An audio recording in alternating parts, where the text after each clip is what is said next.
नमस्कार साथियों, स्वागत है आप सभी का अंकित इंस्पायर्स इंडिया पर। मैं हूं अंकित अवस्थी। हालांकि ये खबर आपको इंस्पायर करने के लिए बिल्कुल भी नहीं है। ये खबर इसलिए है ताकि आपको ये पता रहे कि आप कितने भी स्मार्ट, कितने भी वाचाल, कितने भी गुड लुकिंग क्यों ना हो, अंत जो है वो जेल की सलाखों के बीच ही होता है।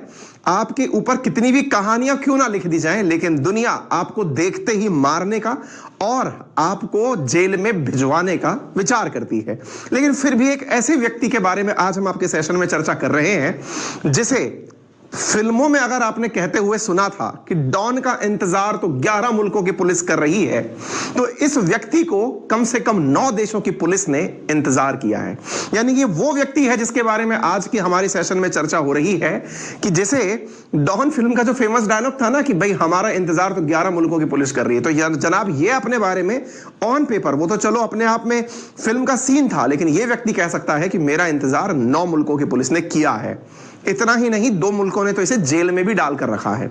इस व्यक्ति को इसलिए जान लेना बहुत जरूरी है क्योंकि समटाइम्स आपके समाज में, आपके आसपास के क्षेत्र में कुछ ऐसे बहरूपिये घूम रहे होते हैं। ये सेशंस इसलिए बहुत इंपॉर्टेंट होते हैं जानना, विशेष रूप से क्रिमिनल्स के बारे में, क्योंकि हम लोग क्रिमिनल्स की किसी ना किसी हरकत का इग्नोरेंस बांधकर चलते हैं। जैसे ना कई बार हम कहते हैं चेहरे से तो लगता है भाई साहब, अजी साहब ये थोड़ी ना क्रिमिनल हो सकता है। ये जो आपका जजमेंटल होना है, किसी को देखते ही ये कहना कि ये तो क्रिमिनल नहीं हो सकता, ये तो बहुत अच्छे घर से लगता है, पढ़े लिखे घर से दिखता हुआ प्रतीत होता है।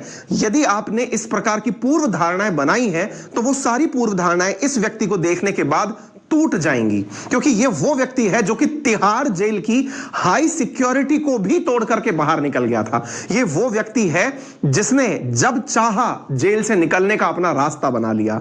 ये वो व्यक्ति है जिस पर किसी ने यदि विश्वास किया तो उसका अंतिम परिणाम मर्डर ही था। ये वो व्यक्ति है जिसके ऊपर एक बार यह आरोप लगा था कि यदि किसी के साथ भी बैठता हुआ पाया गया तो समझो वो ज्यादा दिन का मेहमान नहीं है। ना जाने क्या कुछ है।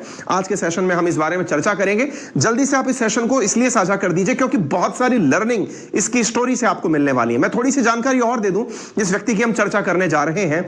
9 देशों की पुलिस ने जिसका इंतजार किया हो, भारत समेत Nepal, Myanmar, France, Iran, Greece, तुर्की समेत 9 देशों की पुलिस जिसका इंतजार कर रही हो, जिसके ऊपर वेब सीरीज में द सरपेंट नाम से वेब सीरीज, जिसमें हिंदी मूवी के अंदर मैं और चार्ल्स नाम से हिंदी फिल्म और ना जाने लगभग 7 से अधिक किताबें लिखी जा चुकी हों। आप इधर देख सकते हैं 4 बायोग्राफी, 3 डॉक्यूमेंट्री, 1 फिल्म और 7 से अधिक किताबें जिस व्यक्ति के बारे में लिखी जा चुकी हों।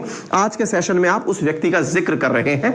दिखने में यह है वो व्यक्ति जो किसी फिल्म स्टार से कम नहीं लगता। देखकर प्रथम दृश्यता ही यह लगता है कि यह कौन सा मर्डर कर सकता है, या क्या यह वाकई में मर्डर कर सकता है।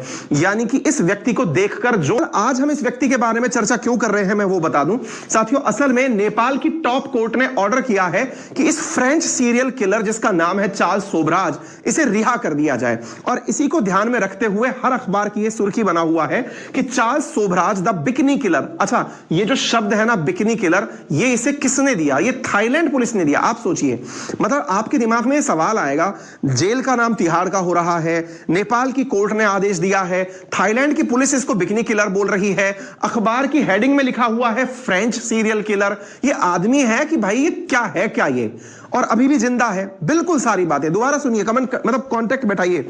नेपाल की कोर्ट क्या कह रही है कि इसको रिलीज कर दिया जाए। इंडिया का तिहाड़ जेल तोड़कर भागा था, ये मैं बोल रहा हूं। तीसरी चीज जो मैं आपको बोल रहा हूं कि इसको नाम फ्रेंच, मतलब ये जो बिकनी किलर दिया, ये किसने दिया? थाईलैंड की पुलिस ने, क्योंकि वहां पर इसने बिकनी पहनी हुई कई महिलाओं का मर्डर किया था। क्या कहानी थी ये किसी को नहीं पता है। ऐसी स्थिति में नाम पड़ा बिकनी किलर, और हम चर्चा कर रहे हैं इंडिया में बैठ करके। तो ये है क्या कहानी? ये सारी कहानियां आज आपको बतानी है। अपडेट लेटेस्ट ये है, आपके सेशन के लेट होने की जो मुख्य वजह है वो ये है कि अभी ताजा अपडेट आ रहा है कि नेपाल की कोर्ट ने ऑर्डर दे दिया है, लेकिन अभी तक जेल से रिहा नहीं हो पाया है। ये आज रिहा होना था, इसीलिए हर अखबार की हेडिंग था ये द सरपेंट नाम से चार्ल्स सोब्राज जो है वो आज रिलीज होना था, लेकिन ये आज रिलीज नहीं हो पाया है। नेपाल की कोर्ट ने इसको रिहा करने का ऑर्डर क्यों दिया वो भी हम बताएंगे, लेकिन वहां की पुलिस इस बात को इनकार कर रही है कि हम इसे रिहा नहीं कर रहे हैं। क्यों नहीं कर रहे हैं वो भी हम आज के कारण में जानेंगे। अपडेटेड अभी जब सेशन शुरू करने वाले थे उससे घंटे भर पहले का अपडेट है, तो वो मैं आप लोगों को बता दूंगा, ठीक है ना। चलिए, तो नेपाल की शीर्ष अदालत ने आज सुबह तक का अपडेट क्या था आप वो जान लीजिए। नेपाल की शीर्ष अदालत ने चार्ल्स शोभराज को रिहा करने का आदेश दिया था। 1970 के दशक में चार्ल्स शोभराज एशिया देशों के कई हत्याओं को अंजाम दे चुका था, जिसको ध्यान में रखते हुए सुप्रीम कोर्ट ने इस 78 वर्षीय शोभराज को, जो 2 उत्तरी अमेरिकी पर्यटकों की हत्या के आरोप में 2003 से हिमालय गणराज्य के जेल में था, 2003 से जेल में था यह व्यक्ति, 20 साल इसको जेल में हो चुके हैं। नेपाल का यह नियम है कि यदि किसी को आजीवन कारावास दिया गया है, 20 साल की सजा अगर उसने सही से काट ली है तो उसे रिहा कर दिया जाता है। ऐसी स्थिति में इनको फोन पे बोल देना सर अभी बाद में कॉल कर लेंगे, बाहर ले जाके बोलो फटाफट, ठीक है। तो यहां पर इसको आप यहां पर देख सकते हैं कि उसे लगातार जेल में रखना कैदी मानव अधिकारों के अनुरूप नहीं है। इसको ध्यान में रखते हुए 15 दिनों के भीतर उसे अपने देश लौट जाने का आदेश देती है, ऐसा नेपाल की कोर्ट ने कहा था। यहां पर आप ANI की खबर देख सकते हैं, Supreme Court of Nepal order release of French serial killer Charles Sobhraj. फिर आप कहेंगे सर सेशन की शुरुआत में तो आपने भारत का चार्ल्स शोभराज लिखा था, भारत का बिकनी किलर लिखा था, वो भारत का कारण क्या था? उसकी पूरी कहानी है, वो हम जरूर बताएंगे क्या कहानी है। सारी कहानी आज विस्तार से आपको बताएंगे और साथ साथ ये भी बताएंगे कि इसकी कहानी में किस प्रकार से नेपाल का योगदान है। लेकिन फिर भी